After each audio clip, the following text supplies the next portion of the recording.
Cari Shalom, bien-aimés dans le Christ, cet extrait vous est présenté par le Finish Work of Christ Ministries, autrement nommé Centre de Christ. Soyez encouragés pendant que vous écoutez.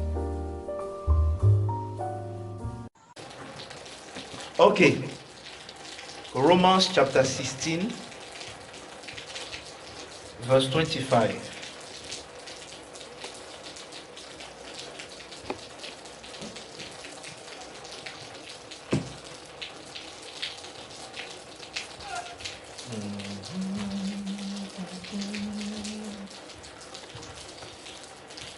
Je vais lire d'abord dans la version le Seigneur.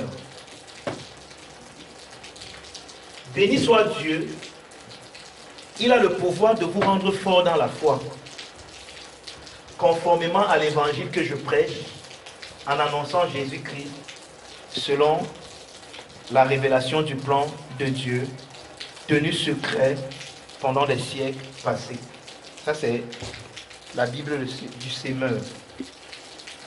Je vais maintenant lire notre traditionnel Louis II. Mais après avoir lu Louis II, je vais également lire la version anglaise King James. Je vais même commencer d'abord même par là. Je vais d'abord lire la version anglaise King James. Now to him that is of power to establish you according to my gospel and the preaching of Jesus Christ according to the revelation of the mystery, which was kept secret since the world began. J'ai une version ici qu'on appelle la version King James en français. Je vais un peu vous la lire. Il dit ceci. Vous savez pourquoi je suis en train de lire beaucoup de versions, non? Hein? C'est pour qu'on puisse saisir le sens. Parce qu'une seule version, parfois, ne traduit pas la quintessence d'un mot. À celui qui a la puissance pour vous affermir selon mon évangile et la prédication de Jésus-Christ selon la révélation du mystère qui a été tenu secret depuis le commencement du monde. Vous voyez? Maintenant, allons-y dans notre traditionnel Louis II. À celui qui peut vous affermir selon mon évangile et la prédication de Jésus-Christ conformément à la révélation du mystère caché pendant des siècles. Paul nous dit ici, vous savez, j'ai l'habitude de dire que quand vous lisez l'apôtre Paul, vous aurez une impression mitigée. Soit vous allez penser que c'était un garçon qui était imbu de lui-même. Ça, c'est la première impression que vous aurez. Vous allez penser que Paul était tellement orgueilleux, Paul était tellement imbu de lui-même. Parce que les déclarations de ce garçon nous amènent à penser soit qu'il est soit imbu de lui-même, soit alors que vraiment Dieu s'est vraiment révélé à lui et que ce qu'il avait était vraiment unique. Voilà les deux impressions que nous aurons. Mais le problème maintenant, c'est que parfois, la plupart des gens dans l'église aujourd'hui sont tombés dans la première impression. Et on pense que Paul était tellement imbu de lui-même, qu'il était tellement orgueilleux. Comment Paul peut dire? Parce que le verset qu'on vient de lire, soit tu reconnais qu'il était orgueilleux, soit tu reconnais alors qu'il avait quelque chose d'unique. Parce que Paul dit clair que c'est impossible d'être affermi si ce n'est pas son évangile. Donc Paul nous dit clairement que l'affermissement dans la foi est impossible sans son évangile. Maintenant dites-moi, est-ce que ce n'est pas... c'est pas osé de dire ça? Est-ce que ce n'est pas tellement osé qu'une personne, qu'un homme le dise? Et vous voyez, avant Paul, il n'y a qu'une autre, il n'y a qu'une seule personne qui a jamais parlé comme ça. Avant Paul, il n'y a personne d'autre qui ait parlé comme ça si ce n'est une autre personne. Et vous voyez, Jésus un jour a commencé à parler comme ça, et on dit qu'il y a une maman, en fait, des gens ont commencé à dire dans la foule, je ne sais pas si c'était une maman, une dame, que jamais un homme n'a parlé comme cet homme. En dehors de Jésus, aucun homme ne peut dire ce que Paul appelle l'évangile. Paul appelle l'évangile son évangile. Or, vous ne comprendrez jamais l'église si vous ne comprenez pas ce que Paul est en train de dire ici. Si vous ne comprenez pas qu'il y a l'évangile de Paul. Paul a reçu une... On va le voir, je crois. On va un peu en parler la semaine prochaine, ou peut-être même aujourd'hui. Paul a reçu ce qu'on appelle une dispensation. Une dispensation, ça parle d'une économie. Dans une dispensation, celui qui a reçu le mandat de la dispensation est celui qui règne et celui qui est le chef. Et toute personne qui n'est pas soumise à cette personne rate la dispensation. J'explique ça comme ça. Supposons que nous soyons dans une maison et que tu sois celui qui gère les finances dans la maison là. Jacques soit celle qui gère la nourriture dans cette maison. Même si moi je suis le père de la maison là,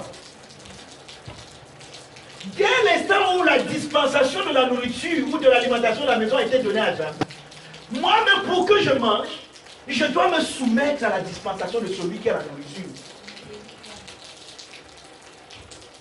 D'accord? Vous comprenez un peu ça?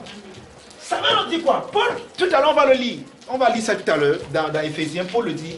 Il dit que lui il a reçu la dispensation de la grâce. C'est-à-dire qu'à l'heure où nous sommes, il est impossible de connaître Jésus-Christ selon la révélation du mystère si tu ignores Paul.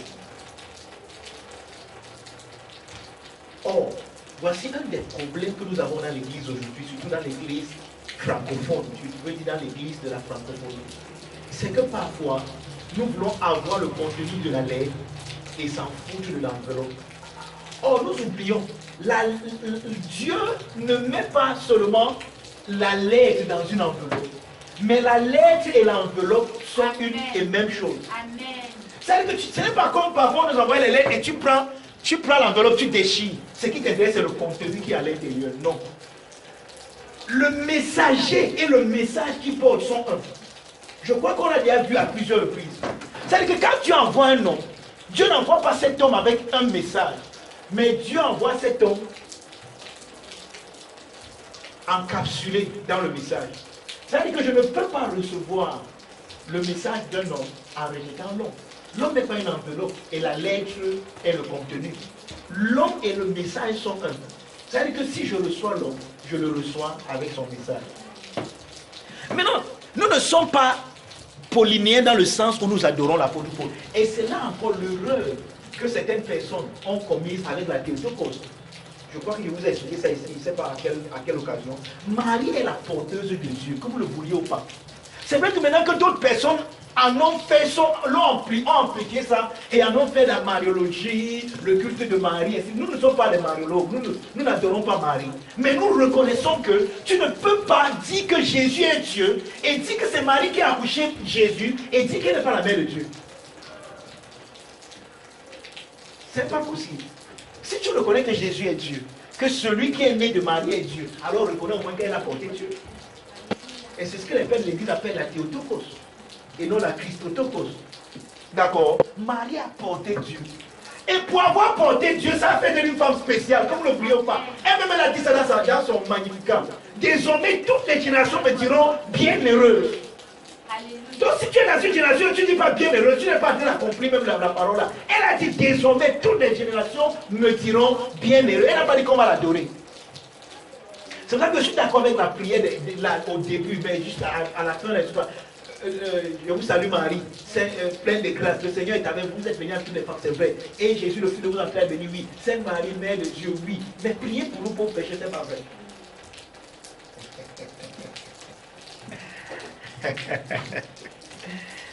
Oh boy. Amen. Quelqu'un me comprend? Hein? Donc, il n'y a pas d'affermissement dans le christianisme en négligeant l'apôtre Paul. Et il nous le dit ici clairement. Il dit à celui qui peut vous affermir selon mon évangile. Ouais. L'une des raisons pour laquelle plusieurs personnes aujourd'hui ne sont pas affermies dans l'église, c'est justement parce que les gens veulent être affermis, mais pas selon l'évangile de Paul. Ou alors c'est parce que ce n'est pas l'évangile de Paul qui est prêché les dimanches. Les gens prêchent un autre Jésus. Regardez, c'est pour ça que ce matin, je vais me permettre de faire un exercice avec vous. Je vais vous montrer la différence. En fait, je vais vous montrer les deux Jésus qui ont été prêchés juste ici. D'accord? Il y a eu deux Jésus qui ont été présentés. Un Jésus qui a été prédit et un Jésus qui n'avait pas encore été connu avant que l'apôtre Paul ne vienne le révéler. Donc un Jésus prédit et un Jésus révélé. Le Jésus prédit, c'est le Jésus que vous rencontrez même dans l'Ancien Testament, où les prophéties de l'Ancien Testament parlaient en ce qui le concerne. Lorsque vous lisez par exemple Apocalypse chapitre 19 verset 10, un passage que certainement vous devrez connaître. Amen. Dans ce passage, qu'est-ce que l'apôtre Jean nous dit? Il dit que le témoignage de Jésus-Christ est l'esprit de la prophétie. D'accord? Apocalypse 19 verset 10. Le témoignage de Jésus-Christ est l'esprit de la prophétie. Ça veut dire quoi? Et je vous ai dit que le mot esprit là-bas, ça parle de... C'est le concept nouma. Et je vous ai dit que le concept nouma, ce n'est pas seulement une entité, mais ça peut également représenter la doctrine. Quand par exemple, Jean dit dans 1 Jean 4 que ne prêtez pas foi à tout esprit, à tout nouma. Le mot nouma là-bas, c'est le mot doctrine. Donc ne donnez pas foi à toute doctrine, à tout enseignement. Donc l'enseignement de Jésus-Christ, le témoignage de Jésus-Christ est la doctrine de la prophétie. Ça veut donc dire quoi? Tous les prophètes de l'Ancien Testament, tous ceux qui ont prophétisé dans l'Ancien Testament, la doctrine de leur prophétie s'appelait Jésus-Christ. L'esprit de leur prophétie, c'était de témoigner de Jésus-Christ. La doctrine de leur prophétie, l'enseignement de leur prophétie, c'était de témoigner de Jésus-Christ. Maintenant, quel Jésus-Christ ont-ils donc témoigné? Jésus qui devait naître, qui devait venir dans le monde. C'est pour ça que quand vous lisez Ésaïe chapitre 7, je crois, le verset 12, il nous parle de la Vierge sera enceinte. Elle enfantera un fils et on l'appellera Emmanuel, c'est-à-dire Dieu avec nous. Quelqu'un me comprend? Maintenant, regardez. Donc, Jésus-Christ prédit, c'est le Jésus qui devait venir selon les prophéties qui avaient dit à son sujet et qui devait venir accomplir ces prophéties. Or, le Jésus qui devait venir accomplir les prophéties, c'était Emmanuel. Dieu qui devait naître pour partager avec les hommes leur humanité. Dans le but, voici l'erreur. Vous avez lu mon Christ logique ce matin. Voici l'erreur de plusieurs personnes. Dieu devait devenir un homme pour venir aider les hommes, pour venir sauver les hommes, pour venir guérir les hommes, pour venir soutenir les hommes, pour venir délivrer les hommes de leurs circonstances, de leur situation qui les dérangeait. Voilà comment plusieurs personnes voyaient la venue de Jésus. Donc Dieu devait venir à travers une vierge, devait naître parmi les hommes et il devait être comme un des hommes afin d'aider les hommes, afin de soutenir les hommes. Mais les Juifs, eux, ils pensaient même qu'il devait naître parmi les hommes afin de les délivrer de leurs ennemis.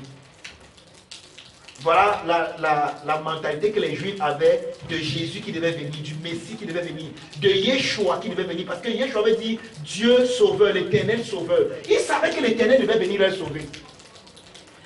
Maintenant, lui le connaissait. Il connaissait Jésus comme celui qui devait venir les sauver. Maintenant, chacun donc concevait son salut de sa manière. Les Juifs pensaient qu'il devait venir les sauver de leurs ennemis. Il devait venir détruire Rome, il devait venir déverser sur eux la colère. Jean, par exemple, a présenté. Jean a dit que lorsqu'il a parlé des pharisiens, il a dit race de vipères, qui vous a appris à fuir la colère à venir. Donc Jean lui pense qu'il y a une colère qui doit venir. Parce que quand le Messie viendra, selon Malachie, il viendra avec la rétribution. La colère de Dieu viendra avec lui. Et selon cette colère, il devait rendre aux méchants selon leur rétribution. Et les Juifs pensaient que les Romains étaient les méchants. Amen. Maintenant, puis-je vous dire que c'est ce Jésus qui est prêché dans la plupart des rassemblements chrétiens les dimanches. Le Jésus prédit. Le Jésus qui vient aider les hommes. Le Jésus qui vient te donner le travail. Le Jésus qui vient te donner le mariage. Le Jésus qui vient te donner telle chose. Le Jésus qui vient guérir ton corps. Le Jésus qui vient t'aider dans tes précaires. Le Jésus qui vient te soutenir à tel endroit et à tel endroit. Voilà le Jésus qui est prêché à plusieurs niveaux. Gloire à Dieu. Ce Jésus est venu. Amen. Et il a fait justement ce qu'il avait à faire. Amen. Jésus prédit, c'est le Jésus qui devait naître parmi les hommes, dont Dieu devait devenir un homme. Maintenant, j'ai dit quelque chose dans mes notes ici que je voulais relever. Alléluia. Vous êtes d'accord là? Amen.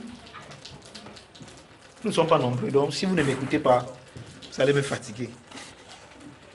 Je vais comment être fatigué. Oh, thank you, Father.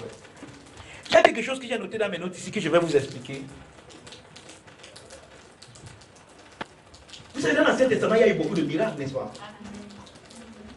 Pendant que ces prophètes avaient la doctrine de Jésus, avaient le témoin de Jésus comme leur doctrine, ils ont fait beaucoup de miracles. Il y a eu des résurrections des morts, il y a eu d'autres qui ont éteint la puissance. Vous pouvez lire ça dans Hébreux chapitre 11. D'autres qui ont ouvert leur mort, d'autres qui ont éteint la puissance du feu, d'autres qui ont fermé la gueule des lions. Il y a eu tellement de merveilleuses choses. Quelqu'un qui a même changé le temps. Il a dit, soleil arrête-toi sur Gabaon, ainsi de suite. Il y a eu plein de choses qui sont mal.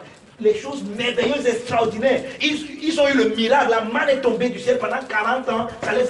C'est 40 ans. Oui, 40 ans. Ils ont été nourris par la manne dans le bidon. Une nourriture spirituelle, une nourriture surnaturelle. Ils mangeaient des gâteaux de façon surnaturelle. Dieu les a nourris devant. Donc il y a eu tellement de miracles. Maintenant, regardez, je suis sûr que vous voyez que c'est magnifique, n'est-ce pas? Maintenant, c'est extraordinaire, non? Wow, glorieux. Maintenant, regardez, le plus grand de tous les miracles de l'Ancien Testament. Vous savez lequel? Non, quand tu dis que la venue de Christ n'est pas un miracle, ça s'est passé comment? Le plus grand des miracles de l'Ancien Testament, c'est lorsque Myriam, une jeune fille de 16 ans, a dit oui, je suis la servante du Seigneur, qui me soit fait selon ta parole, et que l'Esprit de Dieu, et que par la puissance de Dieu, elle a conçu. Amen. Dieu dans son sein, c'est le plus grand des miracles de l'Ancien Testament. Ouais. Ce matin, quand je mettais la musique, je dis que ouais, pourquoi je n'ai pas mentionné les choses dans l'âge miracle? C'est même ça qui me faisait écrire l'âge miracle. Mais je me suis rendu compte que je n'ai pas mentionné les choses dans l'âge miracle. C'est pour ça que je sens que je vais rééditer le livre là et dire des choses. Parce que c'est ça en fait. Vous comprenez? Donc, il n'y a pas de miracle plus grand dans l'Ancien Testament que la femme qui avait le gros ventre, que tout le monde négligeait, jusqu'à Joseph même voulait divorcer avec elle là. La femme qui a porté Dieu dans son sein. Il n'y a rien de plus grand dans l'Ancien Testament que le miracle là. J'espère au moment où vous savez que c'est un miracle, non? Parce que Marie même, elle a dit à l'ange, quand l'ange est venu lui faire ce qu'on appelle dans une obédience à l'annonciation, elle a dit à l'ange, comment cela se fait si je ne connais pas? Donc l'ange a dit que non, il t'a fait par la puissance du Très-Haut te couvrira de son nom. Et le Saint-Enfant qui naîtra de toi sera appelé le Fils de Dieu. Marie a porté Dieu dans son sein. C'est ça le plus grand miracle. Maintenant, quand ce miracle a eu lieu, le Jésus qu'on a prédit est venu.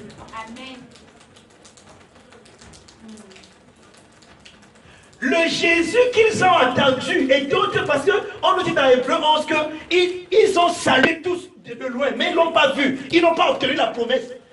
La promesse faite à Abraham. Dieu a dit à Abraham, je te donnerai une postérité. Il parlait par d'Isaac. Voici la postérité l'aînée. Amen, amen, amen, amen. Voici le fils l'aîné. Le fils qu'Abraham attendait. Et qu'Abraham a nommé Isaac mon riz. Le fils qui devait apporter la joie à toute la génération d'Abraham. Le fils qui devait faire rire le monde entier. Qui devait apporter une bonne nouvelle au monde. Il est né. Il est parmi nous. Quel miracle! Wow! Dieu devenir un homme. Mais ils ont vu ça avant. Ça, ils le savaient.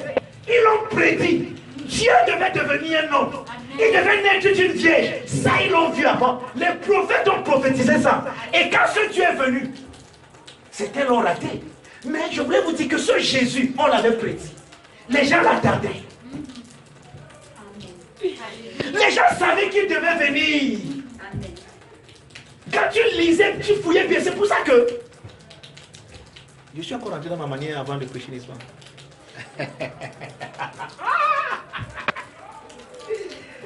C'est pour ça que quand les mages sont venus et ils sont allés, parce qu'ils ont entendu, ils savaient que c'est un roi qui est né. Ils sont allés vers le roi. On a entendu qu'il y a le roi des Juifs qui est né ici. C'est là où on attendait un autre roi des Juifs en dehors de moi. On dit qu'il a appelé les principaux sacrificateurs, les principaux sacrificateurs, il les a tous appelés à l'Église. Dites-moi, où est-ce que le Messie devait naître? On dit qu'en fouillant les Écritures, ils sont sûrs qu'il devait naître à Nazareth. Donc on pourrait même dire là où Jésus là devait naître parce que c'était prédit. Jésus là, si tu sondais bien les Écritures, Et regardez, Jésus là, il y avait un temps bien précis pour sa naissance.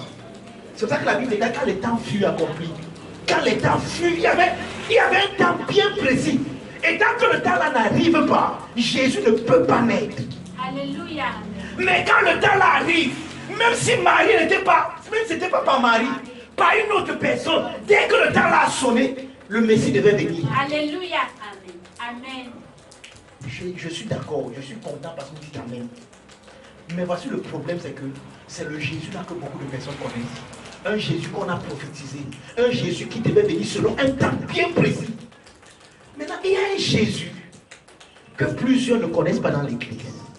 Et la personne que Jésus lui-même a choisi pour nous révéler ce Jésus, cet aspect de Jésus, c'est l'apôtre Paul. Un Jésus qui était un secret. Un Jésus qui était gardé secret. Que personne n'a jamais vu. Un Jésus que tu ne pouvais pas voir en lisant les écrits de l'Ancien Testament. Un Jésus que tu ne pouvais pas voir. Une chose qui devait se passer d'inédit. Alléluia. Alléluia. Les Juifs attendaient un Jésus qui devait être un individu. Une personne. Différent des autres sont. Qui devait venir et vivre et les aider dans leurs tâches. Mais il y a un Jésus qu'ils n'ont pas connu. Le Jésus qui est l'homme théantrique. Le Jésus en qui et par qui toutes choses ont été créées. Maintenant, regardez. Je ne veux pas entrer dans trop de détails ce matin. Donc, j'ai expliqué que le plus grand des miracles de l'Ancien Testament, c'est la naissance du divin dans notre humanité, n'est-ce pas? Maintenant, regardez. Là où plusieurs personnes échouent, et même ont échoué jadis. Amen. C'est qu'ils n'ont pas compris et ils n'ont pas vu que le problème du péché n'était pas seulement un problème moral, mais c'était un problème qui était ontologique à l'homme. D'accord? C'est là ce qu'ils n'ont pas vu et c'est là ce qu'ils n'ont pas compris. Maintenant, regardez. Suivez-moi très bien.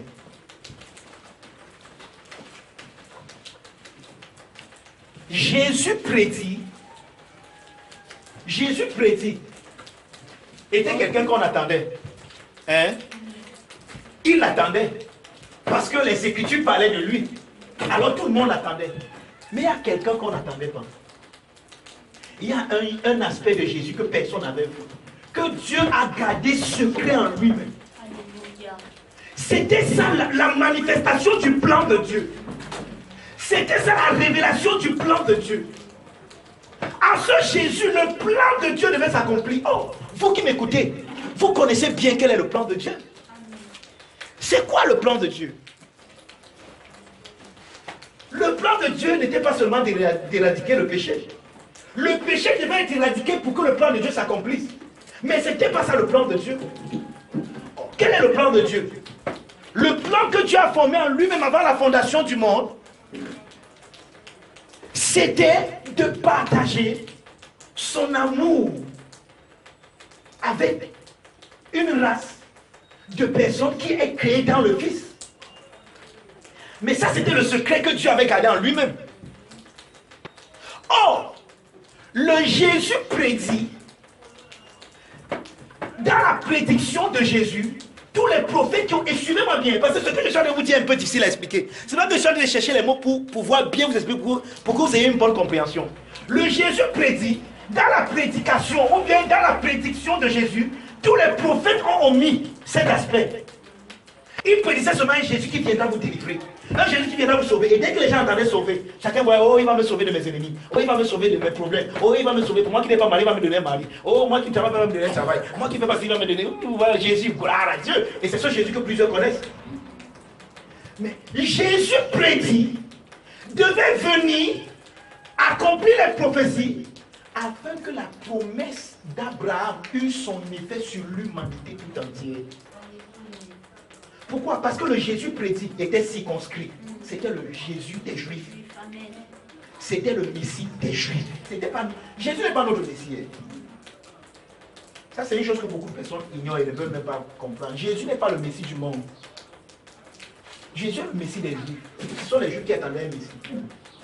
les autres peuples du monde n'attendaient pas le Messie. Quelqu'un me comprend? Amen.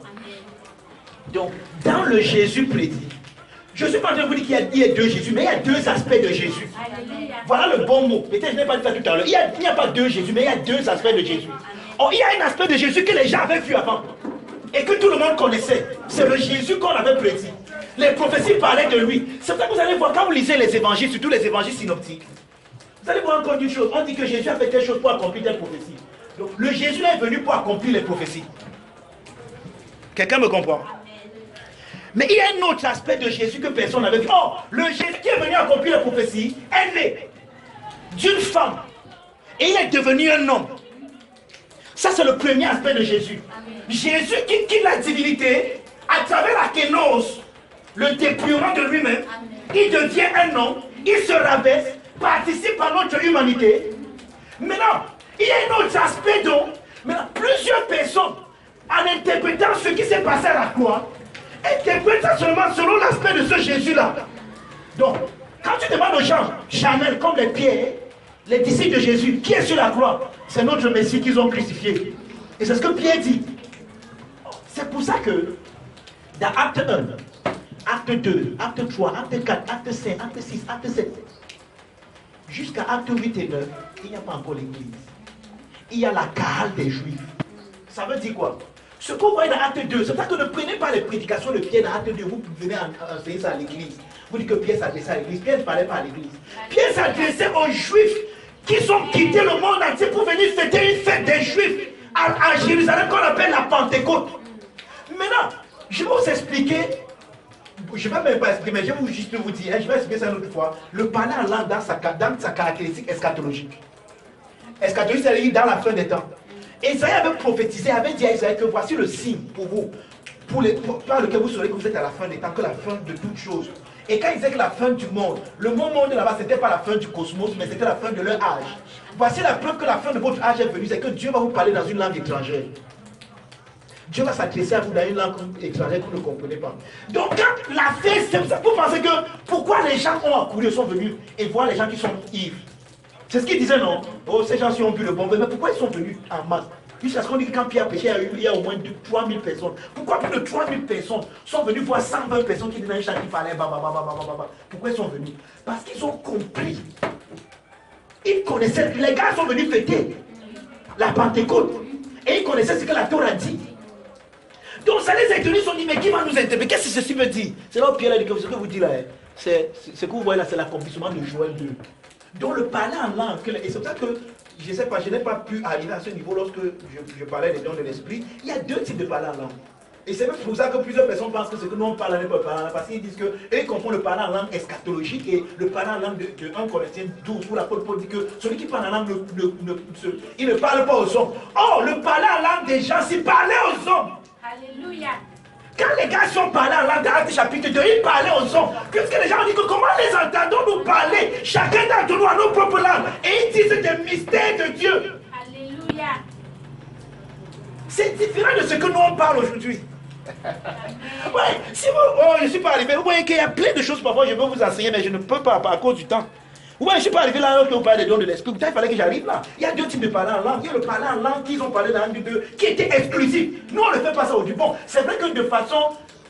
Bon, nous, on ne fait pas ça. C'est exclusif, c'est vrai. Pourquoi? Parce que il y a des expériences que nous, on a aujourd'hui, mais qui ne sont pas là par la langue, mais qui sont plutôt l'interprétation des langues. Ça veut dire quoi? Je prie en langue, mais toi, tu entends comme si je parlais en banais.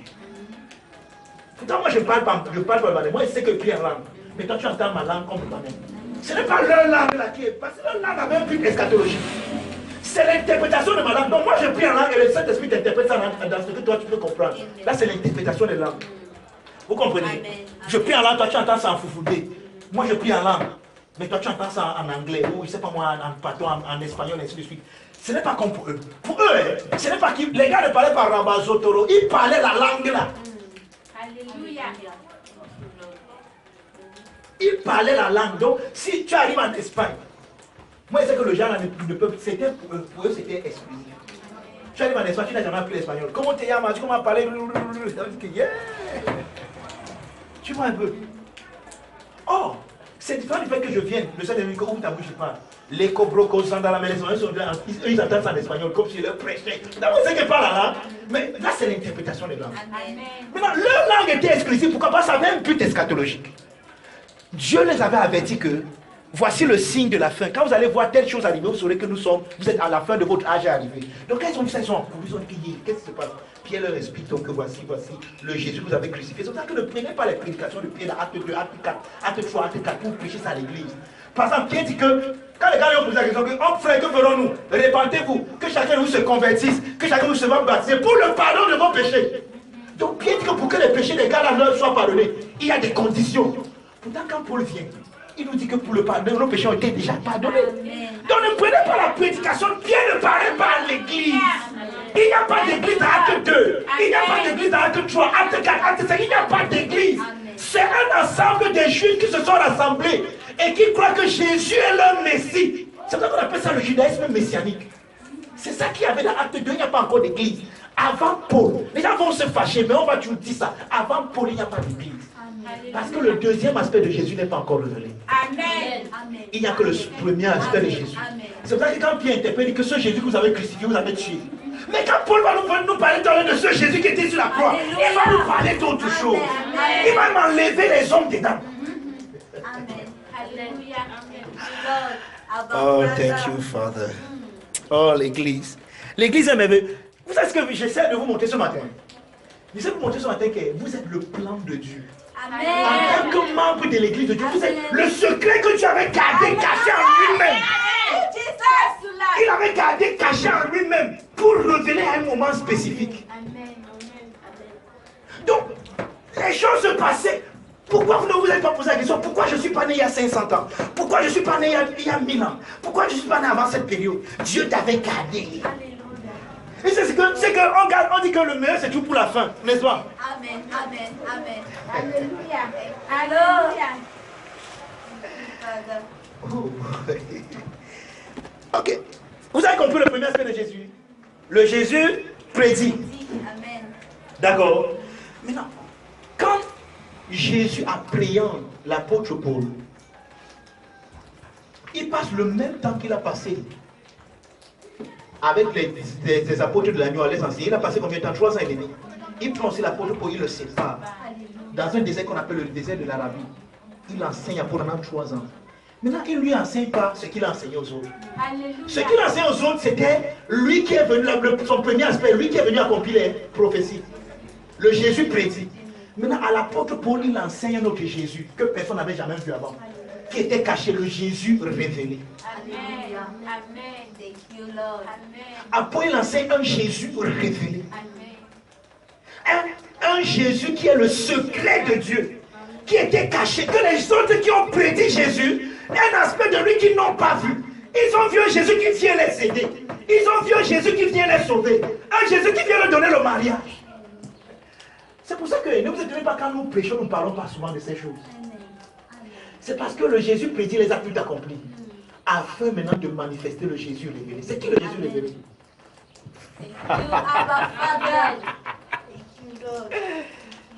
Oh boy.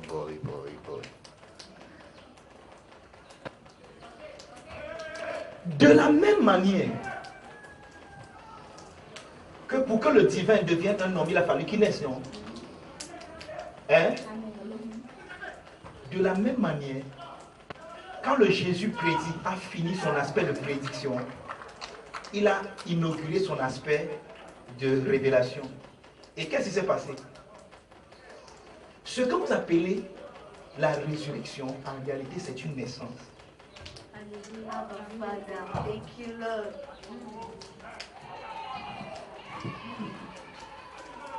Jésus a pris l'homme. Je vous ai même déjà expliqué ça ici plusieurs fois. Qu'est-ce qu'il peut me prendre? Jésus a pris l'homme. Il est devenu un homme. Et en tant qu'homme, il a pris l'homme qui se croyait séparé de Dieu. Il a pris l'homme qui se croyait pécheur. Il a pris l'homme qui se croyait malade, n'ayant pas ci ou ça. Il a amené cet homme à l'extrémité de ce que le péché peut avoir amené en cet homme. Le salaire du péché, c'est la mort. Donc il a amené cet homme dans la mort en lui-même. Dès que cet homme s'y est mort, Jésus, dans sa mort, a tué tous les hommes. Suivez-moi bien. Pas tué dans le sens négatif du terme, mais dans le sens positif du terme. C'est pour ça que la Bible déclare que dans Hébreu, qu'il est réservé aux hommes de mourir une seule fois, après quoi vient le jugement. Le rendez-vous de la mort de tous les hommes là, tous les hommes sont morts dans la mort de Jésus. Et celui qui nous montre ça, c'est Paul. Le Jésus prédit, quand il meurt, on pense que c'est un homme qui meurt. Et on pense qu'il meurt parce que les hommes l'ont tué. Mais quand Paul vient maintenant nous parler de ces événements, il nous montre que dans cet homme seul qui mourait, en fait, il n'était pas seul. C'est pour ça que Paul nous dit que, car il dit que l'amour de Christ nous presse.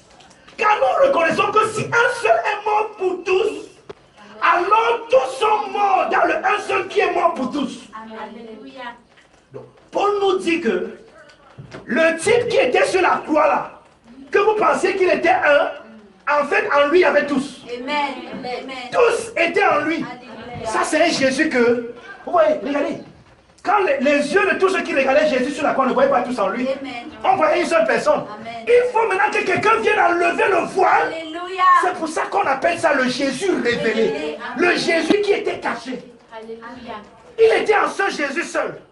Mais quand on vient enlever le voile, nous comprenons que dans la seule personne sur la croix là, tout le monde, c'est ce qu'on appelle tout le monde, même ceux qui le crucifiaient étaient en lui. Amen. Alléluia. Thank you, Lord. Amen. Tous les hommes qui ont jamais vécu étaient là en lui. Alléluia. Alléluia. Je peux m'arrêter un peu pour vous dire quelque chose. Quand tu te regardes, selon la perception charnelle de toi, tu ne peux qu'avoir pitié de toi. Et c'est ce qui s'est passé avec tous ceux qui regardaient Jésus. Prédit. Je ne sais pas moi, quelles sont les circonstances que tu vis actuellement, mais qui ont déjà prédit un peu ta vie. Quand toi tu regardes ta vie selon les prédictions, tu penses que peut-être c'est dans 50 ans, si tu as même pitié de toi, que tu vas avoir une voiture dans ta vie. Bon, peut-être j'ai exagéré, peut-être dans 20 ans.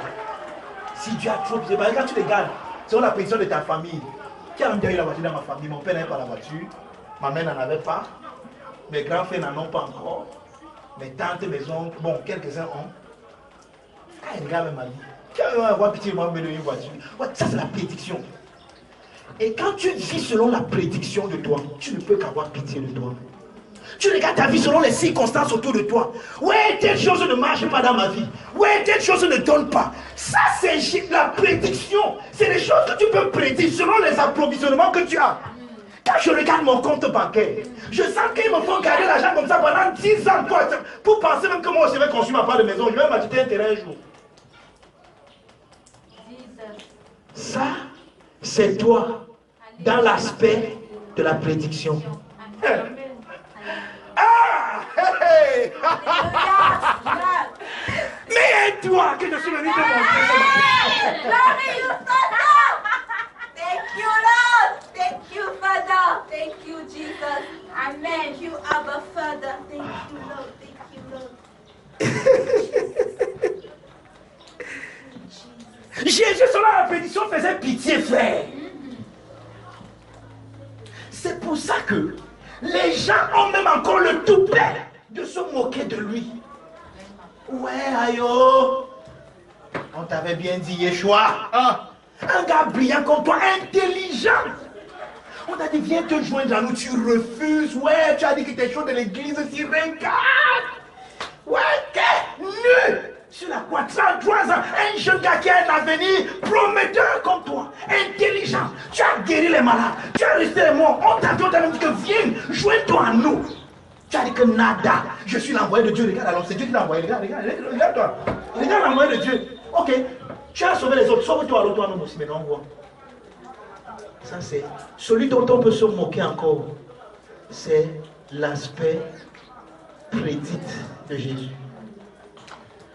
Qui peut se moquer de cet homme si ses yeux s'ouvrent et il voit que je suis inclus dans celui qui est en train d'être crucifié là? Le gars là qui est nu, il n'est pas nu pour lui. Il est nu. En fait, sa nudité, c'est qu'il manifeste la nudité de toute la création de tous les hommes. Qui peut se... Oui, c'est ça qu'il dit que vous pouvez avoir pitié de vous quand vous regardez votre vie dans l'aspect de la prédiction. Peut-être dans 5 ans, qui sait même... Peut-être dans 5 ans, qui sait même qui aura même pitié de moi, il va aussi me donner ma part d'argent, je pas au certain même terrain. Quand regarde ma vie, qui dans ma famille, elle a construit. Ça, c'est toi dans la prédiction. Mais si on enlève le voile là, et que Dieu te montre le plan qu'il a pour toi, tu vas comprendre que même si tu pars de cette terre sans avoir jamais laissé une maison, ce que tu as laissé est plus important que la maison. Amen. Amen. Quelqu'un me comprend?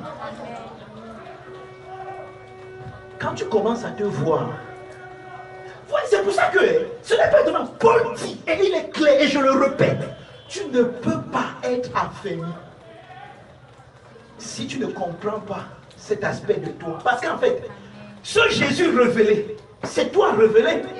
Le Jésus prédit, c'est toi prédit. Toi qu'on pouvait prédire. Je ne sais pas, peut-être dans ta famille, on a signé à terre. Tous les enfants mangants ne seront jamais rien dans ce monde. Ça, c'est la prédiction. Ils ont échoué. Alléluia. Parce que les mangants ne marchent pas seulement selon la prédiction. Enlevez le voile, enlevez le voile. Amen. Amen. C'est pourquoi Paul pouvait dire que il parlait des Juifs dans l'Ancien Testament. Il disait que chaque fois qu'on lit l'Ancien Testament, un voile est jeté sur eux.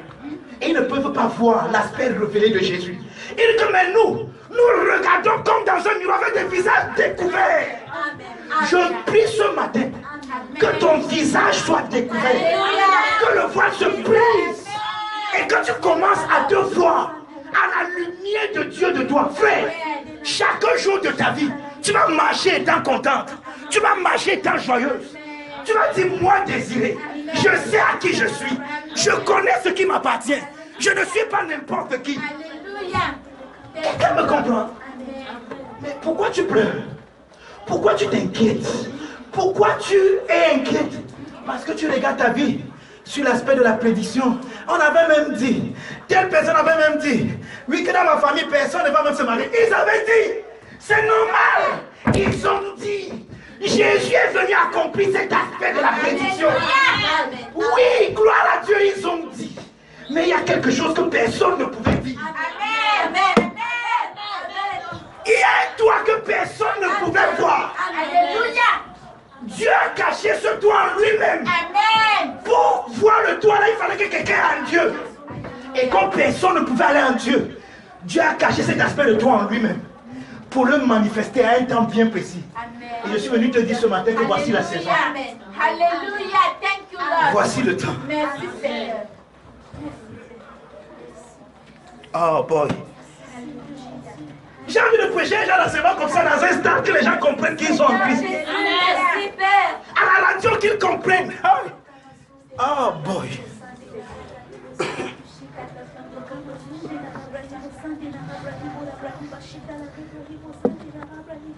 Glory.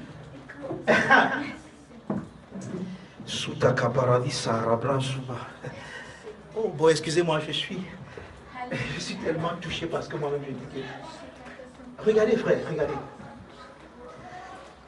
Oh boy. Alléluia.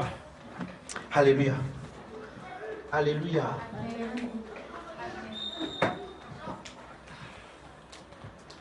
Je vous dis quelque chose. Le vous prédit est né par une femme. Comme Jésus. Jésus est né d'une femme. Il est devenu un homme. L'homme pour accomplir les prophéties. Donc, si tu n'es conscient que de cette naissance de toi, c'est normal que ce que les gens ont dit peut s'accomplir. Mais je suis venu t'annoncer une autre naissance que peut-être toi tu ne savais pas de toi. Alléluia. Amen. Je suis venu te dire que tu es né quelque part que toi tu ne connaissais pas. Thank you, Father. Alléluia. C'est pour ça que, à partir de cette naissance, tu n'es plus une personne qu'on prédit. On peut plus te regarder. Jésus dit que celui qui est né de Dieu est comme le vent. Il dit que tu vois, tu sais où il vient. Il dit que non, tu en entends le bruit, mais tu ne sais ni d'où il vient, ni où il va. D'autres mots, le vent ne peut pas être contenu. C'est pas qu'un chrétien, on ne peut pas te mettre dans une bouteille. Amen. Tu peux enfermer le vent dans la bouteille. Non. Tu peux enfermer l'air. Essaye un peu voir. Avant que tu ne fermes la bouteille, il est déjà sorti. Amen. Abba Father. Il dit que celui qui est né de Dieu est comme le vent.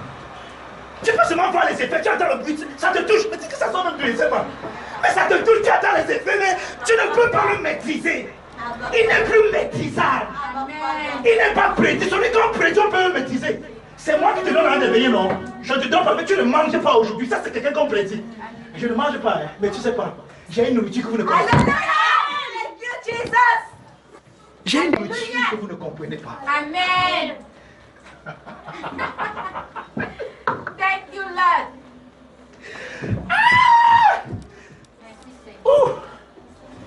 Ah, boy.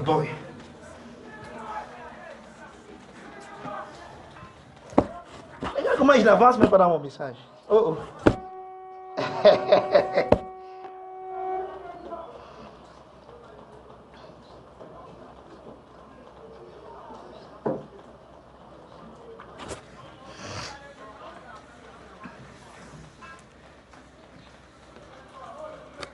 Alléluia.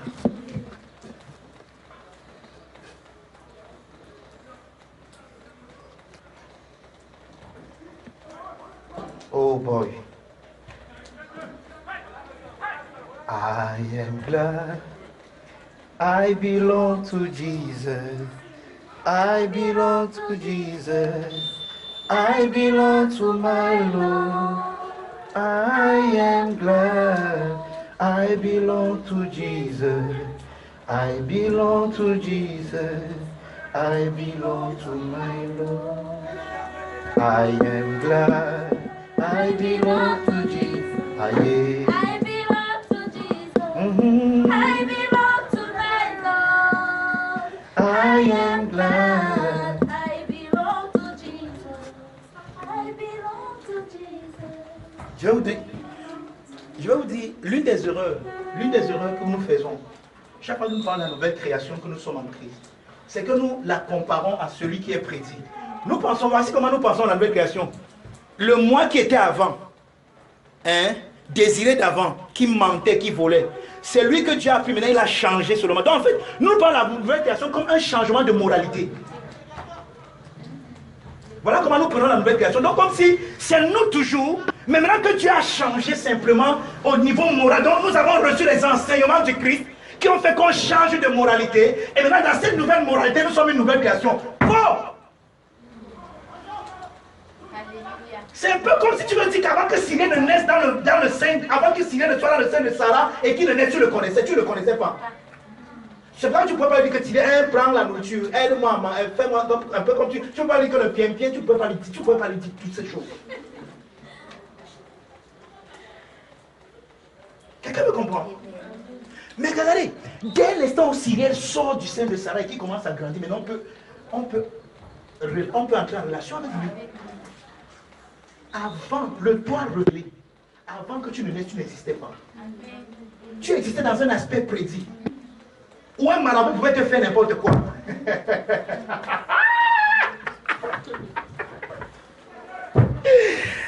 Oh boy.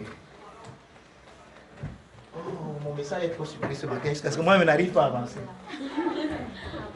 Je ne sais pas si vous savez, quand je me prêche à moi d'abord. Ne m'en fous, n'écoutez pas, j'écoute. Ne soyez pas béni, je suis béni. Il dit que c'est trop sucré, mais pour moi, que je ne veux pas quitter. La nouvelle création, ce n'est pas un changement de moralité. C'est pour ça que, quand Paul dit dans 2 Corinthiens, c'est que, regarde, voici comment il introduit ça. Il dit que, désormais, nous ne connaissons plus Christ selon la chair.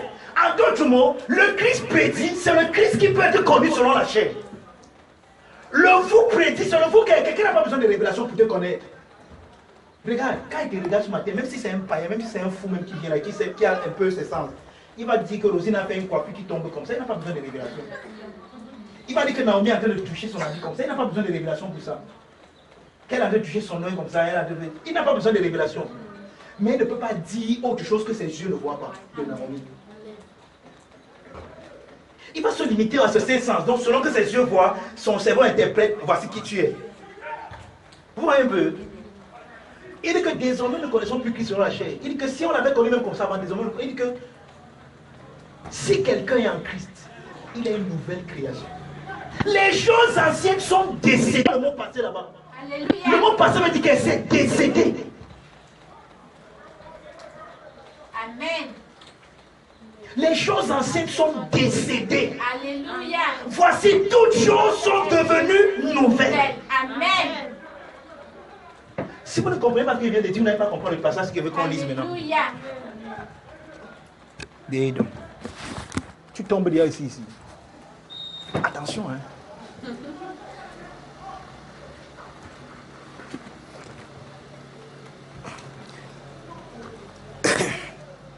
Allons-y.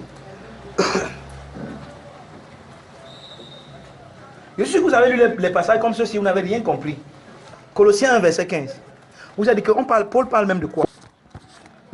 Lisons et vous allez me dire si vous avez compris ça quand vous avez lu. Colossiens 1.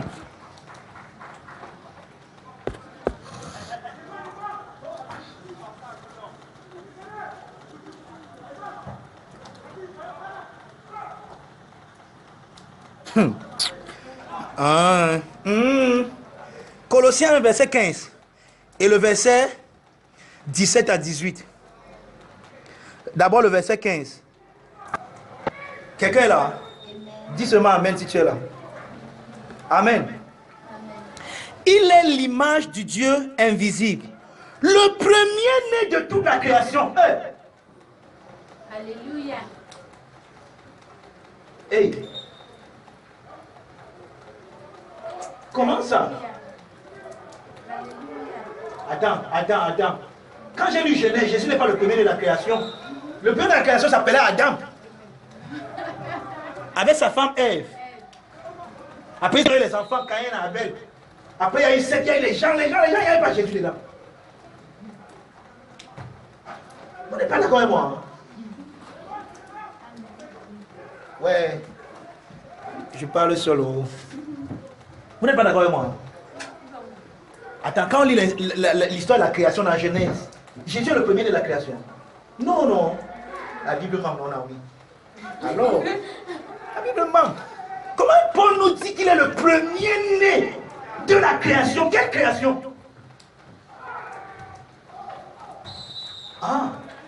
En d'autres mots, je ne sais pas si vous allez être capable de prendre ce qu'il va vous dire maintenant. En d'autres mots, de la même manière que la terre était informe et vide et que l'esprit se mouvait au-dessus de l'abîme des ténèbres, de la même manière, pendant les 3 jours dans l'abîme, dans les ténèbres, il y a un monde qui était en train d'être préparé. Et de la même manière que la voix a dit que la terre soit et la terre fut après que l'esprit est incubé. C'est comme ça que lorsque Jésus ressuscite des morts, ce n'est plus un homme qui vient sur la terre. C'est une création tout entière. Amen. Qui se lève. Donc, de la même manière que Jésus a eu besoin de l'utérus d'une femme pour sortir et venir dans cette création, le tombeau est devenu comme l'utérus de la nouvelle création. Alléluia. En d'autres mots, amen. Là où l'ancienne création finit, et parce que dans toute personne qui est née d'une femme, sa fin, c'est quand on l'enferme dans le tombeau. Alléluia. Amen. Alléluia. Alléluia. Mon message est un peu peut-être trop dur pour vous ce matin. Amen. La fin de tous ceux qui sont nés de femmes, c'est qu'on les enferme. On appelle ça 3 mètres. Il y a un nom que les gens donnent souvent ça. Que nous tous, notre... bon. Ils disent qu'eux tous leur truc, c'est quoi? C'est 3 mètres sur terre. D'accord. Ce qui est la fin de l'ancienne création devient l'utérus pour la nouvelle création. Donc Jésus qui ressuscite est le premier-né de la nouvelle création. Amen. Or, quand il naît comme ça, c'est pour ça que la Bible déclare à Hébreu que lorsqu'il introduit de nouveau son fils dans le monde, il dit que tous les anges de Dieu l'adorent. C'est à quel moment qu'il est introduit? Lors de la nouvelle création. Oh, ça veut donc dire quoi une nouvelle création? Ça veut dire que nous sommes tous créés en Christ. Et voyez ce qui s'est passé. Versets 17 et 18. Il est avant toute chose. Hein? Hein? Et toute chose subsiste en lui. Écoutez, il est la tête du corps de l'Église. Il est le commencement, le premier-né d'entre les morts, afin d'être en tout le premier. Jésus est le premier-né d'entre les morts. En d'autres mots, la mort est devenue l'utérus de la nouvelle création. C'est pour ça que ceux qui croient en Jésus sont passés de la mort à la vie. Pourquoi? Parce qu'ils sont passés, c'est-à-dire que la mort, c'est pour ça qu'un chrétien ne meurt pas. Vous comprenez maintenant pourquoi vous avez dit que vous ne mourrez pas? Parce qu'il y a un pasteur là-bas qui priait Dieu, mais il est mort. Il n'est pas mort. Il a été relocalisé. C'est comme ça, le vrai langage. Un chrétien ne meurt pas parce qu'il est né de la mort. Et celui qui est né de la mort ne meurt plus parce que la mort n'a pas de pouvoir sur lui. Mais regardez, cette personne-là qui ne meurt plus a un corps. Je vais maintenant vous expliquer pourquoi nous nous relocalisons parfois. A un corps. Et dans ce corps, il y a encore des données qui ne sont pas éternelles, qui sont temporelles. C'est pour ça que ce corps se fatigue. C'est pour ça qu'il a besoin de dormir. C'est pour ça qu'il mange même. C'est pour ça qu'il se brosse les dents. D'accord? Parce que son corps n'a pas encore été un corps. Il n'a pas encore reçu la demeure éternelle. Mais lui-même, il est né de la mort, il ne meurt pas. Or, quand il finit d'accomplir ce qu'il a accompli sur la terre, vous ne pouvez pas comprendre ce que vous dites là. Ah, regardez, vous avez constaté les vieilles personnes. Quelqu'un qui sent que la vie n'a plus rien à lui donner. Quel est son souhait le plus cher? C'est de partir. C'est vous qui avez dit, non, je vais être là, je vais faire le tour modèle, oui, ça vous. Quelqu'un qui a déjà vécu, il a vu toute sa prière, il veut partir. J'ai vu ça avec ma grand-mère. Elle voulait partir. Elle voulait partir. Quand tu arrives dans ce niveau, tu as tout accompli, tu n'as plus rien à faire. Tout ce que tu fais, tu bénis tes enfants. Tu dors. Tu te relocalises. Et qu'est-ce que tu fais? Tu attends, lorsque les corps là seront disponibles, tu vas ressusciter avec ce corps. Tu n'es pas mort. Tu es relocalisé seulement en attendant que les corps là soient disponibles. Et comment les corps là seront disponibles? Rien n'est prédit. Quand est-ce que les corps là sont disponibles? Ce n'est plus par la prédiction, c'est par la révélation. C'est pour ça que pendant que nous sommes en train de révéler Jésus, il y a une génération qui va révéler tellement Christ. Ils vont tellement révéler Christ. Ils vont tellement révéler Christ. Ils vont tellement être conscients de Christ que le Christ en eux va transparaître. C'est ça qu'on appelle la manifestation des fils de Dieu. Jésus ne vient pas du ciel pour être. C'est pour ça que je ne crois pas à la seconde venue de Jésus. Jésus ne viendra pas du ciel sur la terre. C'est fini. Jésus sera manifesté en ses saints. Il y a une génération qui va tellement comprendre Christ. Ils vont tellement renouveler leur pensée. Ils seront tellement Christ, que regarde, ça va se passer physiquement. Que leur corps va revêtir physiquement comme ça l'immortalité. Ils vont voir ça. Eux, ils ne vont jamais être. Maintenant, vous allez voir, c'est pour ça que si nous mourons, ça veut dire que ceux-là, ils nous dépassent. Mais nous ne mourrons pas. Pourquoi? Parce qu'eux aussi ne meurent pas. Ils ne meurent pas. Pourquoi? Parce qu'ils vont se relocaliser. Mais leur localisation va se passer directement sur leur corps. Donc ils vont revêtir directement, ils vont passer de la mortalité à l'immortalité. Et quand ça va se passer, ils ne vont pas nous dévancer. Pendant qu'ils sont dans le processus de cette manifestation de Christ, il y a quelque chose qui va se passer. Les morts en Christ, c'est ça qui est expliqué dans 1 Thessaloniciens chapitre 4. Les morts en Christ vont ressusciter avec eux. Alléluia. Alléluia. Thank you, Lord. Pour dire quoi? Il n'y a pas une saison ou un temps prédit où cela va se passer. Ça peut se passer aujourd'hui. Mais ça peut, je sais que ça va se passer aujourd'hui parce que quand il regarde l'histoire de l'Église ou bien de Christ dans le monde entier, on persécute encore le message ici. Donc ça ne peut pas se passer maintenant. Mais nous sommes en train de tout faire pour que ça se passe. Alléluia. Ma prière, c'est que les gens, les enfants comme ceux-ci qui entendent ce message, soient ceux qui vont manifester ça. Amen. Si eux-mêmes ils ratent, ça sera une autre génération. Et aussi longtemps que les gens vont pas comprendre, ce sera comme ça, jusqu'à ce qu'une génération va comprendre. Parce qu'une chose va se passer, Éphésiens 4 doit s'accomplir. Jusqu'à ce que nous soyons tous parvenus à la mesure de la stature parfaite de Christ. C'est un mouvement global qui aura lieu. Christ va se manifester dans ces scènes. C'est pour ça qu'on dit que tout œil le verra. Tout œil le verra. Donc, même ceux qui ne veulent pas le voir, vont le voir, il sera manifesté.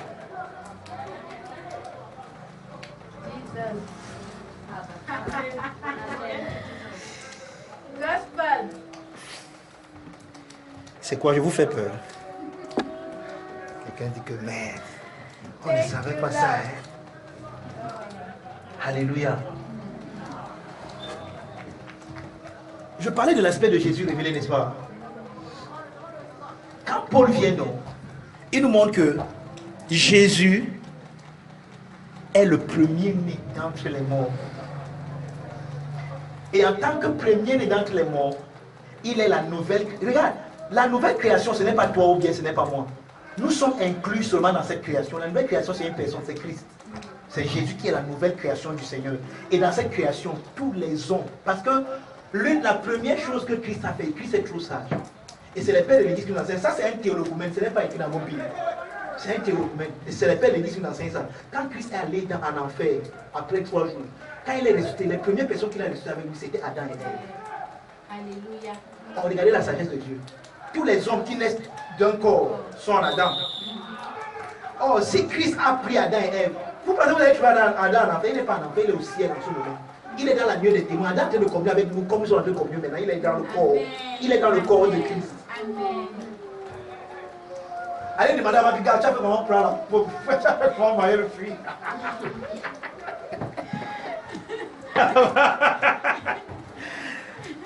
Gars, il dit, excuse-moi, gars. Mais tu sais, le problème, c'est que juste dans le corps, on ne condamne pas les gens.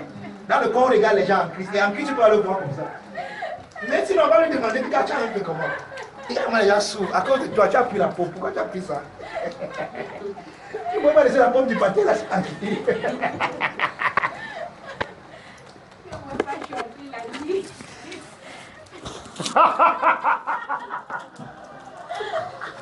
Oh, alléluia. Quelqu'un me comprend? Donc, Paul nous révèle un aspect de Jésus qui était caché en lui-même. Personne qui vivait même avec Jésus prédit ne pouvait voir cet aspect en lui. Personne ne pouvait savoir que le gars, si vous voyez là, n'est pas seul. Hein? Le monde, lui-même, il essaie même de leur dire ça tous les temps, ils n'ont pas compris. Il a dit un jour que quand je serai élevé, j'attirerai tout en moi.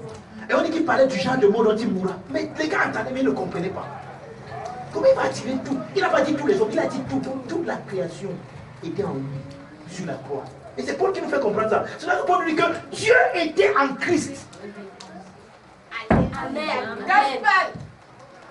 Thank you, Lord. Paul nous fait comprendre que le gars qui était sur la croix là, hein, Dieu dans toute sa plénitude, la création tout entière, le monde tout entier, était en la personne là sur la croix. Amen. Donc c'est comme si Jésus sur la croix devient le domaine, si je peux dire ça, dans lequel Dieu dans toute sa plénitude, le monde et tout ce qui est écrit dans sa plénitude se retrouve. Gars, si on ne te révèle pas ça, tu peux voir ça. Quand tu regardes Nadia, tu peux voir que la fille, si elle est la vie complètement toute la plénitude de la divinité. Amen. Tu peux voir.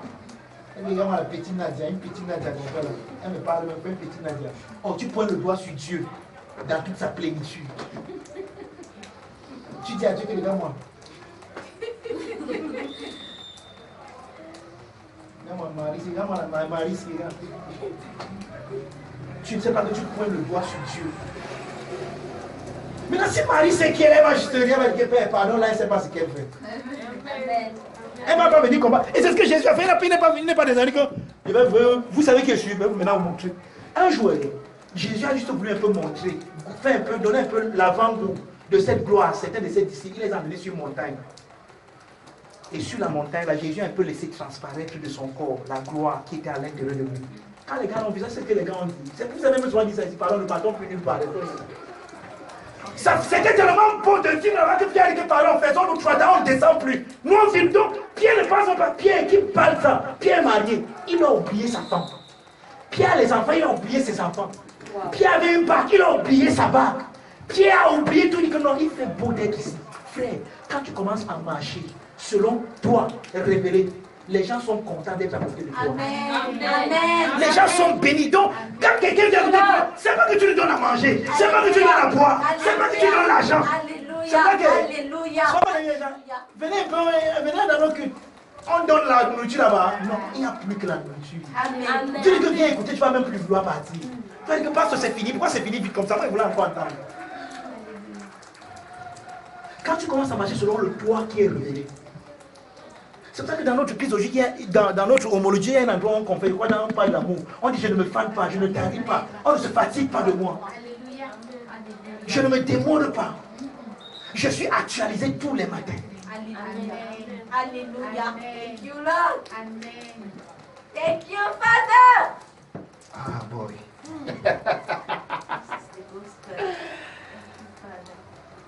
Ça ne dit pas d'arrêter là. Il y a tellement encore à dire. Regardez, je vous dis la vérité, j'ai lu seulement le premier paragraphe de mes notes. Le premier paragraphe où j'ai parlé des deux types de naissance. La naissance du divin dans l'humanité, la naissance de... Voilà, maintenant il faut que j'explique même ça, comme j'ai expliqué ici. Qu'est-ce qui se passe dans la nouvelle naissance? La nouvelle naissance, c'est quoi en fait? C'est l'homme.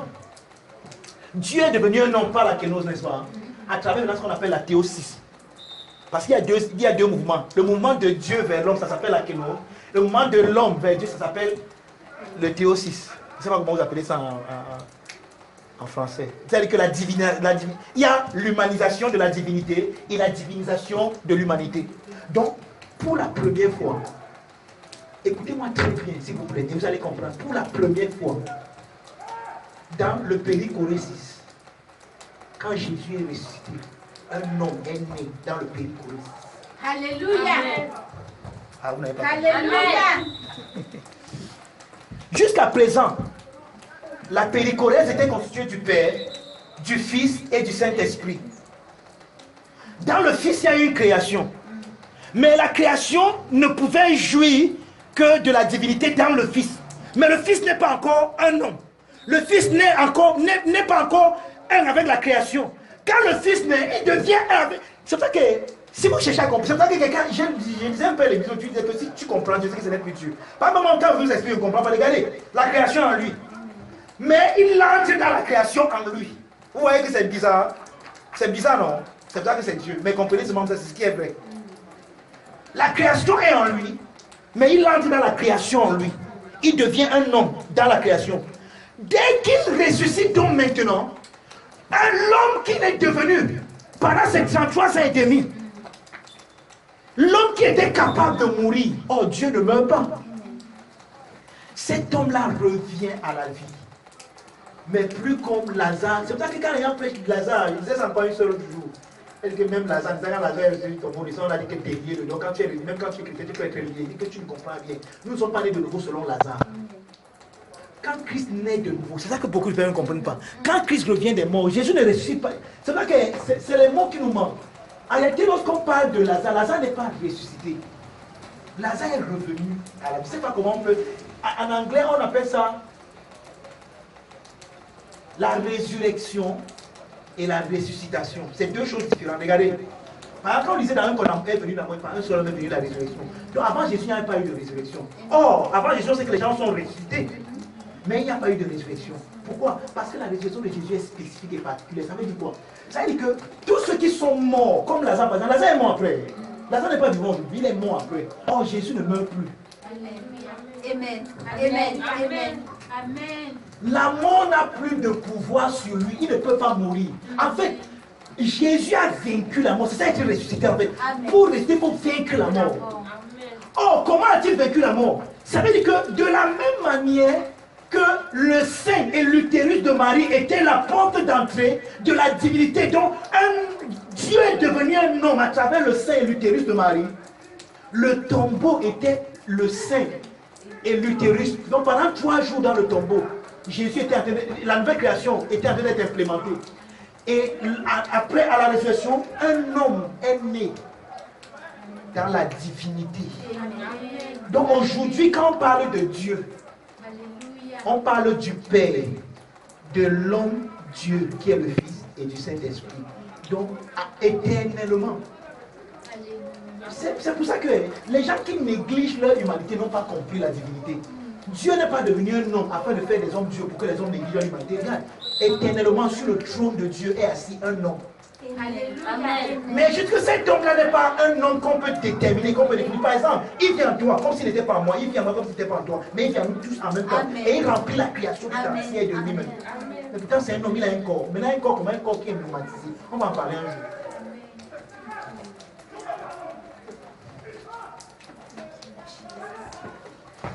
C'est ça qu'on appelle la nouvelle création. Donc, naître de nouveau, c'est comprendre que lors de la résurrection du Christ, je suis né dans la divinité. C'est pour ça que le mot grec, c'est le mot anagenao, qui veut dire naître dans. C'est pour ça que quand vous lisez mes biographies dans mes livres, je dis que Désiré a réalisé sa naissance dès l'origine. Vous avez remarqué ça, c'est comme ça qu'il parle de la nouvelle naissance dans mes biographies. Parce qu'en fait, c'est ça naître de nouveau. Donc, naître de nouveau, c'est comprendre que tu es né. Donc, en fait, avant que tu ne naisses, avant que ta mère ne t'accouche, tu étais déjà né depuis. Amen. Alléluia. Amen. Amen. Thank you, Lord. C'est pour ça que j'ai la foi que si nous amenons Jordan à réaliser sa naissance avant qu'il ne naisse chez Marie, il va retrouver toutes ses facultés. Amen. Parce qu'avant qu'il ne naisse chez Marie, il était bien né avant. Et dans la naissance, là, il n'a aucun handicap. Il n'a aucun problème. Son cerveau fonctionne parfaitement. Nous avons la responsabilité de l'amener à réaliser cette naissance. Et pour qu'il y ait une restitution, une restauration complète dans son... Et en fait, c'est comme ça que ça se passe. Donc, naître de nouveau, ce n'est pas... Alléluia. Alléluia. Bien aimé, vous dites qu'avant, j'étais un menteur. Aujourd'hui, je ne mens plus. Gloire à Dieu. Gloire à Dieu. Et si tu mens, si par exemple, la vie que tu mens, donc tu n'es plus une nouvelle création. Donc, dès que tu mens, tu sais d'être nouveau. Tu deviens encore ancien. Il faut que tu naisses encore de nouveau. Ouais, comment parfois... Ouais, c'est pour ça que... Ouais, excusez-moi parfois, mais c'est que nous parfois qui faisons la théologie, on dit que nous exagérons, on n'exagère pas. C'est juste qu'on comprend que les mots véhiculent des images. Et il y a des sous-entendus dans ce que tu dis. Par exemple, si tu viens ici, tu témoignes que Pierre, je rends grâce à Dieu parce qu'on a licencié tout le monde dans mon entreprise. Moi, on ne m'a pas licencié. Je veux le Seigneur pour sa fidélité. Ou alors, voici comment certaines personnes ont dit quand leurs enfants ont eu les bœufs blessés. Vraiment, je rends grâce à Dieu pour sa fidélité. Ma fille a eu l'examen. Donc, Dieu était infidèle. Si ta fille n'a pas l'examen, il serait infidèle. C'est ce que tu as soumis. Tu n'as pas dit, mais ce que tu me dis en d'autres mots. Donc, si ta fille n'a pas eu le bac, ou bien le bœuf blessé, ton Dieu serait infidèle. Donc, Dieu chante. Donc, maintenant, Dieu dépend de ce qui arrive à ta fille ou de ce qui n'arrive pas à ta fille. Ah, quel Dieu ça dit donc? Hey! Si c'est ça ta connaissance de Dieu, ton Dieu est terrible. Hein. Je comprends pourquoi tu peux le connaître. Il peut être chaud le matin et très froid le soir. Je comprends pourquoi il peut être très content le matin et très mécontent le soir. Je comprends pourquoi il peut bénir le matin et maudire le soir. Parce que c'est un Dieu tangant et jouissant. Alléluia. Bien aimé, je rends grâce à Dieu pour sa fidélité. J'étais dans un cas de transport. Tout le monde est mort. Moi, je suis sorti vivant. Dieu est fidèle. Ah bon? Il est fidèle pour les autres. Par exemple, celui qui a perdu sa mère dans l'accident, Dieu est infidèle. Il vient et dit que, oh Père, tu es fidèle. En fait, selon ta théorie, tu vas dire, si tu t'appelles quand même, il est infidèle, mais il est fidèle pour moi. Faites attention à ce que vous dites souvent. C'est comme je lisais un truc l'autre jour. Vous savez, nous, avant, quand on expliquait la Trinité, vous savez comment nous on expliquait la Trinité? On disait que c'est exactement comme l'eau. Que Dieu a trois mots. L'eau peut être liquide. L'eau peut être solide. Et l'eau peut être gazeuse. Et on disait que, vous voyez, l'eau a trois niveaux. C'est pour ça que Dieu aussi est trois. Vous savez que ça, c'est pas la Trinité. C'est le modalisme, c'est pas la Trinité. Parce que c'est la même chose. Oh, le modalisme, c'est quoi? Le modalisme, c'est les gens qui disent que Dieu prend les masques. Que Dieu, c'est une seule, Dieu, c'est une seule hypostase qui vient se manifester à Israël, à l'Ancien Testament, comme le Père. Il part encore. Après, il naît maintenant dans Marie comme le Fils. Il fait l'œuvre de la rédemption, il part, maintenant il revient comme le Saint-Esprit. Donc, ils disent que c'est une seule hypothèse, donc une seule personne. Mais c'est pas vrai, non. C'est pas une même eau qui est liquide. Quand tu mets dans le freezer, ça devient solide. Et quand tu fais comment pour que ça devienne gazeux, tu boues, ça devient gazeux. Non, c'est pas vrai. Ça, c'est le modèle, c'est pas la Trinité. Mais tu vois, si tu n'apprends pas la théorie, tu vas dire qu'il explique la Trinité, il explique rien de la Trinité. La Trinité, c'est trois hypostases qui ont un seul aussi. Une seule essence. Mais trois personnes différentes et distinctes. Le Père n'est pas le Fils n'est pas le Père, le Saint-Esprit n'est pas le Père, le Saint-Esprit n'est pas le Fils. Trois personnes, une seule vie. Et c'est la vie là que nous appelle Dieu. Dieu est un seul parce qu'il y a une seule vie. Et les trois personnes vivent dans une communion d'interpénétration. C'est pour ça que le Père est dans le Fils et dans le Saint-Esprit. Le Fils est dans le Père et dans le Saint-Esprit. Le Saint-Esprit est dans le Père et dans le Fils. Mais ils sont différents et distincts. C'est trois personnes. Je vous dérange, non? Hein? Non, dites la vérité, vous dérangez. Donc, pendant tout ce monde, on aura la lourde tâche de parler donc, de ce Jésus-ci. Ce Jésus révélé. Et j'ai dit quelque chose en appliquant mon enseignement sur toi ce matin. J'espère que tu as compris. De la même manière qu'il y avait deux aspects de Jésus, il y a deux aspects de ta vie. Maintenant, je vais te poser une question et je vais finir là. Quel aspect de ta vie tu contemples? Quand tu te regardes comme quoi Marie prédit. Oh, on a prédit. Hein? Oh, dans la prédiction des hommes. Quelqu'un comme moi, hein?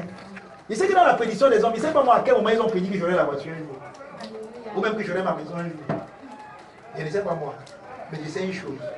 Je ne marche pas selon le désir qu'on a prédit. Oh, je ne dis pas ça seulement pour moi. C'est pour dire que apprends à te connaître selon la révélation de qui tu es. Même si, et regarde, avant que les gens ne commencent à me respecter comme ça, moi j'ai commencé à me respecter moi-même comme ça. J'ai commencé à me voir comme ça. Frère, je vous dis la vérité. Si je ne me voyais pas selon ce que Christ m'a révélé, moi si je serais mort depuis. Je vous dis la vérité, là je suis pas de mentir, c'est vrai. Je suis passé par certaines épreuves. Un mois, je me suis arrêté. On me dit, hey, un jeune gars comme moi, je n'ai pas encore 40 ans. Je passe par toutes ces choses. C'est quoi? Ça ne vaut pas la peine que je vive. Il faut que je meure. Moi, je me suis dit ça. Mais quand j'ai pensé que ma vie ne m'appartient plus à moi-même, c'est ça que je ne peux pas l'enlever. J'ai compris que ma vie, ce n'est pas moi. Donc, je vais continuer à vivre, non plus comme désiré prédit, mais comme désiré révélé. Et que c'est beau. Regardez, je suis trop beau. Amen. Je suis. Vous ne pouvez pas imaginer.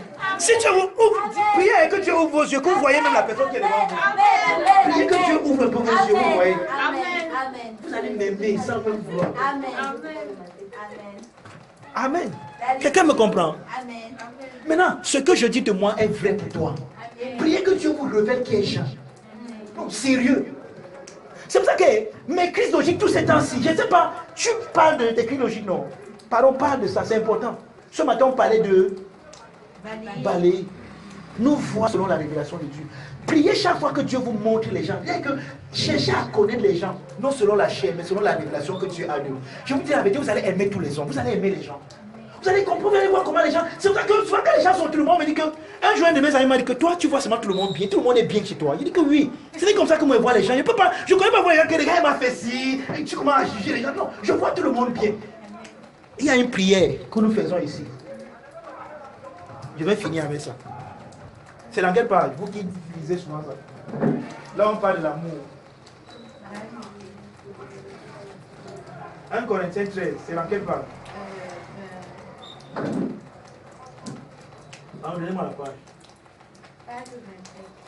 Bon, vous savez que votre ça là est un peu. Ok. Regardez. Peut-être vous dites souvent ça, comme Jean dit que. Répétez après moi. Moi désiré. Participant à la nature divine qui est à l'amour. Vous ne savez même pas ce que vous dites. Écoutez un peu.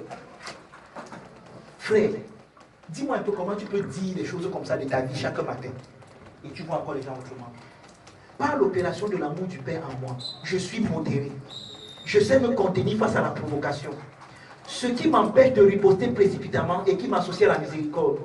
Christ est en moi cette capacité à ne pas céder face à la pression des circonstances.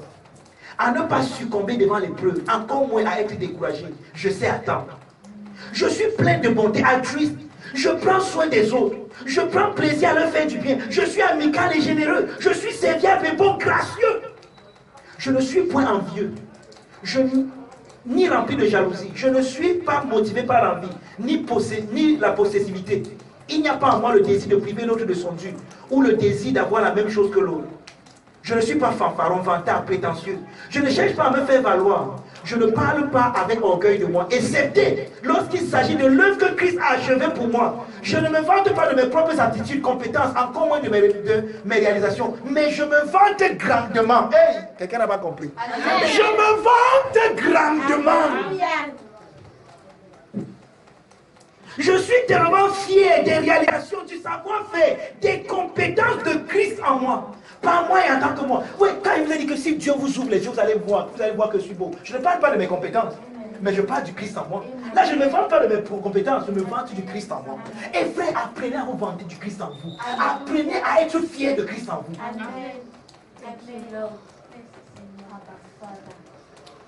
Je ne suis pas enflé d'orgueil. Je ne me comporte pas inamicalement envers les autres parce que je pense être meilleur qu'eux. Je ne suis pas dédaigneux ni arrogant, j'évite de blesser et scandaliser les autres. Je ne suis pas ruste.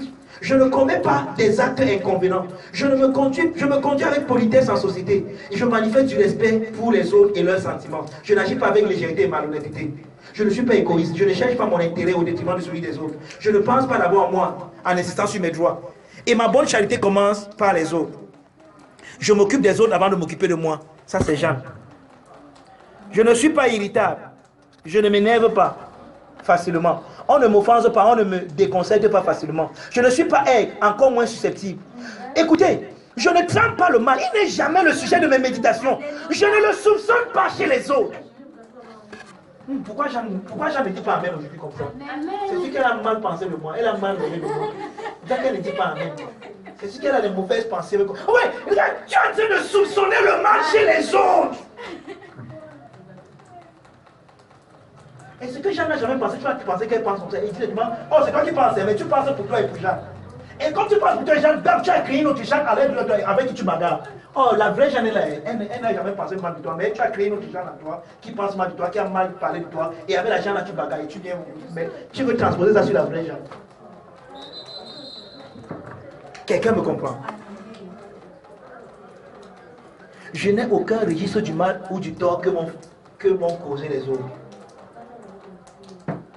Qui ici a le registre? Montre-moi ça, c'est où? Nadia, tout le mal que Marie t'a déjà fait, tu as écrit ça dans quel registre? Marie, c'est où? Tu as écrit ça où? Va brûler ça. Hein, Naomi? Rosie? Jean, tout le mal qu'on t'a déjà fait, tu as écrit ça où? Vous pourriez, mais il y a des gens comme ça. Hein? Le registre, c'est leur cœur. Il y a des gens qui voient comment ils sont dans leur relation avec toi. Regarde, tu gâtes sa fleur. Regardez. Ouais, oh, pardon, excuse-moi. Oui, c'est toujours comme ça que tu es. L'autre jour, l'autre jour encore, qu'est-ce qui s'est passé qu'il ouvre son registre? Et comment tu lis tes fautes qu'il a déjà laissé dans son registre? Non, le genre est brûlé. Regarde, tu sais ce que la Bible dit? Garde ton cœur plus que toute autre chose. Car de lui viennent les sources de la vie. C'est pour ça que la vie ne coule pas de ton cœur. Parce que ton cœur est rempli du mal que t'ont fait les gens. Et quand tu te rends, il y a des gens qui, quand ils veulent prier, voici ce qu'ils appellent de prière. Quand ils ferment leurs yeux, Jeanne m'a trompé, Rosine m'a menti, telle personne m'a fait ceci, vraiment. Donc la prière maintenant se transforme en plainte. Seigneur, tu vois, non, Jeanne m'avait même menti. Père, tu vois, non, Rosine m'avait fait. Et le qui prie depuis, tu peux appeler ça la prière, c'est pas la prière, c'est la plainte. Tu ouvres ton oreille, tu commences à condamner les gens devant Dieu. Je vous fais faire les prières si chaque jour j'entends. Mais je ne sais pas si vous comprenez même ce que vous faites. Hein? Je n'ai aucun registre du mal ou du tort que m'ont causé les autres. Je n'en veux à personne. Je n'en veux à personne. Pardon que tous ceux qui m'en veulent, pardonnez-moi. Je vous ai demandé pardon. Ouvertement, non, si tu m'en veux encore, j'ai les témoins ici que je t'ai demandé pardon. Je ne garde aucune rancune car je ne prends pas en compte le mal que me font les autres. C'est la partie là que je voulais vous lire. Je ne garde aucune rancune parce que je ne prends pas en compte le mal que me font. Quand tu prends en compte le mal que te font les autres, je vous ai appris ici l'autre jour, on appelait ça en psychologie la pensée analytique. On appelait ça comment? C'est la pensée analytique. Une pensée où, généralement, l'homme est tellement négatif que quand tu lui fais le mal, il n'a pas besoin de méditer ça plusieurs fois, ça reste. Mais quand tu fais le bien, il faut qu'il reste dessus même pendant 15 secondes pour que ça reste. Je vous ai parlé de ça l'autre jour, non? Oui, la pensée analytique et l'autre pensée, c'est quoi? En fait, il y a deux types de pensées en psychologie. Il y a une pensée analytique. La pensée analytique, c'est la pensée où tout le mal. Donc, même si tu ne veux pas, dès que quelqu'un te fait, tu n'as pas besoin de méditer. Mais pour que tu médites le bien que quelqu'un t'a fait, il faut que tu restes dessus pendant même 15 secondes. Quelqu'un me comprend? Amen. Alors, qu'est-ce que je fais? Je choisis donc de méditer sur le bien que les gens me font. L'autre jour, j'ai appris que Marie m'a envoyé la bouillie. Je pense à ça, oh Marie même. Même si demain Marie vient me voir que parce que je ne t'aime pas, je reste seulement, je dis qu'elle m'a envoyé la bouillie parce que je sais qu'elle m'aime. Et je médite là, et c'est vrai qu'elle veut voir Marie bien parce qu'elle m'aime. Amen. Mais si vous marchez seulement sur le mal que vous font les gens, vous allez commencer à les détester sans vous en rendre compte, à garder les rancunes dans votre cœur. Et ce n'est pas étonnant que quand vous êtes dans la présence de Dieu, vous voulez prier, vous ne pensez qu'au mal. C'est pas étonnant que certaines personnes, quand ils prient, oh Père, feu sur mes ennemis, feu, fire, ya. Ce n'est pas étonnant.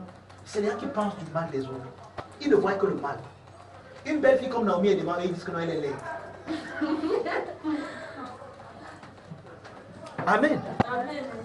Pardon, dites-moi d'arrêter comme ça. Il est même bien temps de passer. Amen. Vous êtes bénis de toute bénédiction. Donc pendant ce mois, nous allons parler de l'église. Et c'est vrai que si je voulais vous parler de ça, je vais parler de ça en finissant. Pardon, donnez-moi juste 5 minutes. C'est quoi donc maintenant l'église, selon Jésus? Jésus a parlé de l'église seulement 2 fois pendant son ministère terrestre.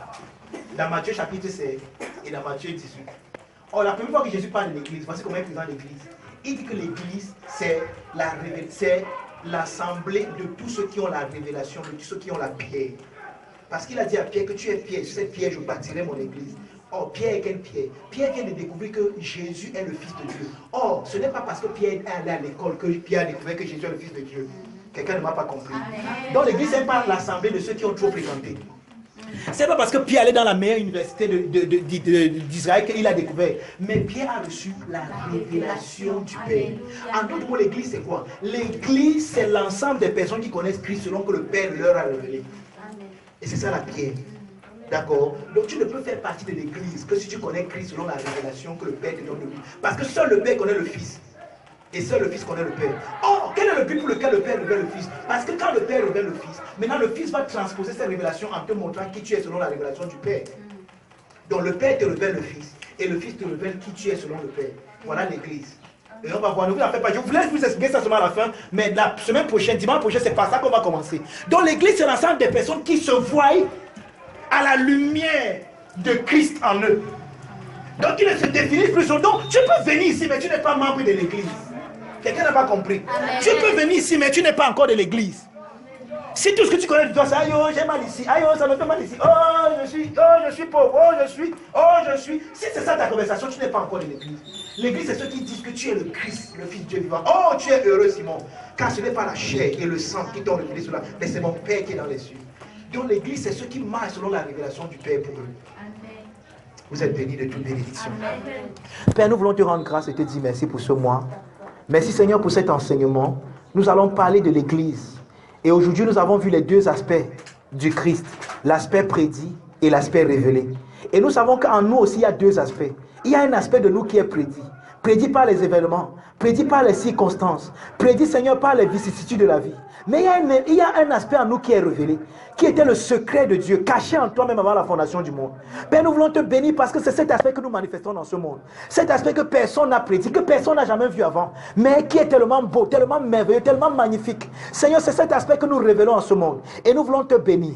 Père, parce que dans cet aspect, nous sommes la prunelle de ton œil. Nous sommes ton ouvrage. Nous sommes, Seigneur, Père éternel, les personnes sur qui tu comptes pour manifester et révéler ta gloire et ton opinion dans ce monde. Nous te bénissons, nous t'élevons pour cela, Père, au nom de Jésus. Amen. Amen. Amen.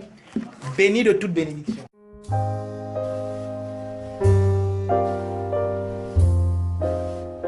Cet extrait vous a été présenté par les amis et partenaires du Finished Work of Christ Ministries, le centre de Christ, situé en face du lycée de Bonasama à Bonabéry. Rejoignez-nous les mercredis, vendredis et dimanches à 17h30 au Finished Work of Christ Ministries. Nous dévoilons Christ comme étant vous en vrai.